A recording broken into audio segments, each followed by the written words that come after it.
आपले मतदार 37,000च्या आसपास मतदान आहे. पैकी 25,000 मतदान होईल. 25 ते 26,000 मतदान होईल. तिघे जण आहोत. 11 ते 12,000 मतदान 11-12,000 नाही म्हणता, 11,000च्या आसपास विनिंग सीट असेल असं मला वाटतंय. आणि 1,500-2 हजाराच्या मतदाच्या फरकाने सीट माझी निघेल असा माझा अंदाज आहे. म्हणजे तशी काटेकी टक्करच आहे. काटेकी सीट आहे 1,500-2 हजार मताच्या फरकाने. कारण माझ्या समोर उमेदवार तुल्यबळ आहेत. आज ताई एवढी वर्षी झेडपी सदस्य आहेत. विद्यमान माजी झेडपी सदस्य गुलाबशेठ आहेत. हां, माझं कुलस्वामीच्या माध्यमातून, बाजार समितीमधून 3 वर्ष, कुलस्वामीच्या माध्यमातून 10 वर्ष, आणि शरददादांचा छोटा भाऊ, लहान भाऊ, हे एक आपल्या मागे फार मोठी त्यांची ताकद आहे. कारण झेडपी सदस्याला किती काय केलं तर मर्यादा असतात. आपण वास्तविकतेवर बोलूया. मी हे करेल, मी ते करेल, मी ते करेल, मी हे करेल असं चालत नाही. आमदारकडे असणारा फंड, झेडपी सदस्याकडे असणारा फंड, यामध्ये फार मोठी तफावत आहे. त्याच्यामुळे आमदारांच्या पाठिंब्यावर फार मोठी विकास कामं आता पुढे आपला येतोय. कुंभमेळा येतोय. जवळजवळ 238 कोटींची कामं मंजूर आहेत. कुंभमेळा माझा 70% मतदारसंघ कव्हर करतोय. 70% मतदारसंघात कुंभमेळ्याची कामं जाणार आहेत. त्यामुळे तो एक बूस्ट माझ्या मतदारसंघाला मिळणार आहे. आता तुम्ही पाहताय की मशाल, धनुष्यबाण, परत तुमच्याच पक्षामध्ये 2 गट झाले. त्याचा काय फायदा तोटा? नाही, हे गट राष्ट्रवादी एकत्र झाले. हे गट जुनेच आहे. पण मशालीच्या पाठीमागे राष्ट्रवादी ती वेगळी ताकद आहे. शिवसैनिक हा कट्टर शिवसैनिक आहे. किंबहुना ह्या खालच्या निवडणुकांमध्ये, खालच्या म्हणजे झेडपी, पंचायत समिती, नात्यागोत्याचं राजकारण असतं. आणि कामाचा माणूस कोण आहे, लोकांच्या संपर्कात कोण आहे, जास्त संपर्कात कोण आहे, ह्या गोष्टी बघितल्या जातात.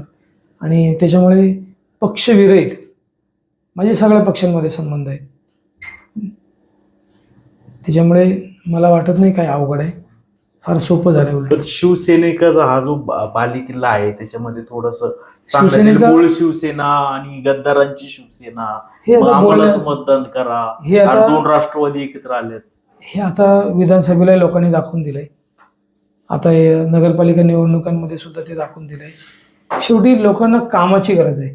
आता गद्दार, मूळ, ह्या सगळ्या गोष्टी अभ्यासाच्या आहेत. अनेक गोष्टी अभ्यासाच्या याच्यामध्ये.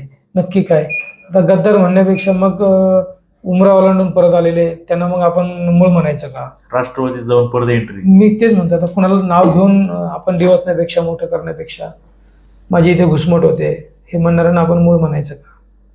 शिवसेना सोडून दुसरीकडे दुसऱ्या पक्षात गेलेल्यांना, शिवसेनेच्या आत्तापर्यंतचा ह्या मतदारसंघातले जे झेडपी सदस्य आहेत ते कोणत्या पक्षाच्या चिन्हावर निवडून आले?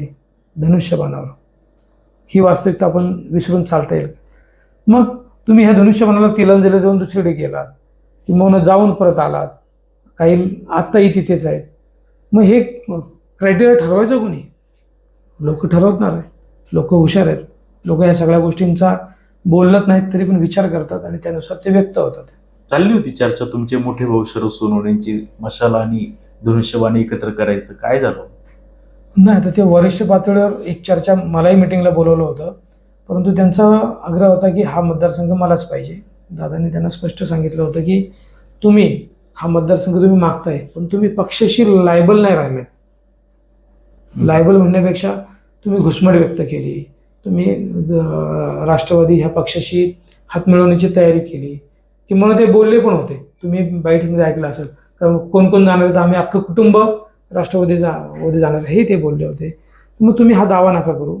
तुम्ही एवढे वर्ष हे जे केलं आहे, लोकांच्या मनात थोडीशी चीड आहे.